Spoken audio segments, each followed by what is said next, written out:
একটা প্রশ্ন আইছে যে খতনার সময় মুসলমানি দিতে সময় সুন্নত আদায় করতে সময় সিন্নি করা লাগবো নি বা সিন্নি করা যায়নি।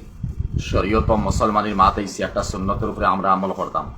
এই সুন্নতের উপরে আমল করতে সময় আমরা শরীয়তর আদেশ ছাড়া কিছু খামখল আমরা করিলাই।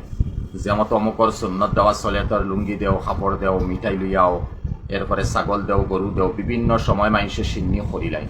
খতনার সময় সিন্নি না, সিন্নি তো ইয়া তাহলে অলিমার সময় আপনি মানুষ খাওয়াইতে নবীজির সুন্নত। আর আকিকার সময় খাওয়াইকা বা বাটিয়া দেওয়া নবীজির সুন্নত। আর খতনা দিতে সময় মুসলমানি দিতে সময় ইয়া কোনো নবীর সুন্নত নাই। এর কারণে এই সিন্নিত যাইবা না, সিন্নিত আগ বাড়বা না।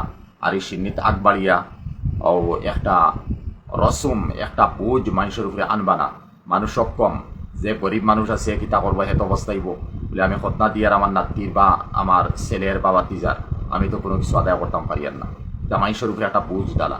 এটা কি বাসিয়া তাহকা এই খতনার সময় কোনো সিন্নি বা কোনো বেদাআতি কোনো রসম রওয়াজ হল আরম্ভ করবা না। শুধু খতনা দেওয়াই তো নানা নানি, মামু মামা মামি, মই, খালা খালু এটা শুনানি লাগে, এটা খানো পাইলাম। নবীজির সময় সাহাবায়ে কেরামর শাদী হয়েছে, নবীজির শাদী হন তো জানেন না, সাহাবীর শাদী হইতে সময় ও জায়গাত খতনা এক মামুলি জিনিস শাদীর মোকাবিলা। বহুর সময় আমরা সারারে জানাই সিন্নি করি, এটা শরীয়তে এলাও করে না।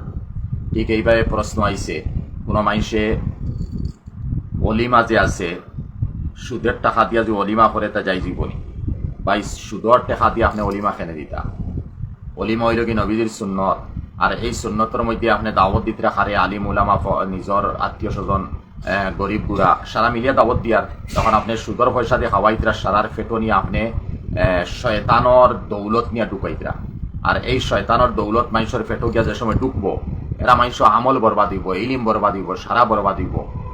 হ্যাঁ, ফৌসের নিয়ে আওয়াজ তো জানিয়েন না। জি ওয়ালাইকুম আসসালাম রহমতুল্লাহ বারাকাতু। তো বুঝার আওয়াজ ফৌসের, আমি আগে খোয়াদ আসলাম। আচ্ছা যাই হোক, আমরা সুদর পয়সা দিয়ে অলিমা সলিমা ইতানা অলিমা যদি আপনার করার খেয়াল থাকে সুন্নত গিয়া আপনি নাজাইজ কাম করবা না। নাজাইজ কারণ ইয়া তাহলে আপনি সুদর পয়সা দিয়ে করটা, যে সুদর পয়সা দিয়ে অলিমা করবা না। ইতা অলিমা থেকে বাসিয়া তাহকা হ্যাঁ ও অলিমা করুকা আ অলিম মোলাউ বিশাতিন, এক বকরি খাটিয়েও বলা, মামুলি কোনো জিনিসটিও বলা আপনি অলিমা করুকা। সুদর পয়সা না, হারামর পয়সা না, হালাল তরিকার পয়সা দিয়ে আপনি অলিমা করুকা। ঠিক এইভাবে প্রশ্ন আইছে যে মাফ চাওয়ার জন্য মানুষের পায়ে ধরা কি জাইজ হবে? মাফ চাওয়ার লাগে মানুষের ফাত করার কথা নাই। একজন মানুষে কোনো গুনাহ করছে বা কোনো অপরাধ করে লিছে, ফাত ধরিছে এই তো। আবার প্রশ্ন আইছে যে গরু কুরবানি আমরা দেই, এই কুরবানি জানোয়ার যে একটার নেঙ্গুর বা দুম হাঁটা তাকে যদি কুরবানি হই করি, দেখুন হাদিস শরীফের মধ্যে গেছে কোনো কুরবানির ব্যাপারে সামান্য মাতি বর্তমানে কুরবানির সময় আইছে। হাদিস শরীফের মধ্যে গেছে জনাবে মোহাম্মদুর রাসূলুল্লাহ সাল্লাল্লাহু আলাইহি সাল্লামে ফরমাইন, ৬০টা জিনিস আমি নিষেধ করি, আর এই ৬০ প্রকার জানোয়ার দিয়ে তুমি যেন কুরবানি দিও না।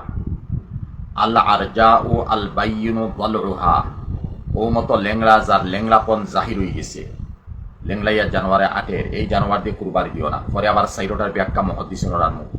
২ নম্বর আল মরিজাতু আল বাইয়িনু মারদুহা, ও মতো বেমার যার বেমার প্রকাশ পাই গেছে।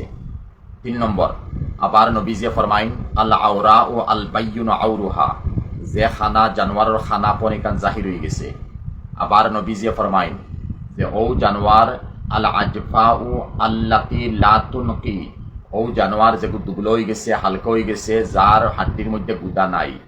এই ৬০ জিনিসটা কি নবীজি নিষেধ দিছেন, এই ৬০টা জানোয়ার দিয়ে আমরা কুরবানি দিতাম না।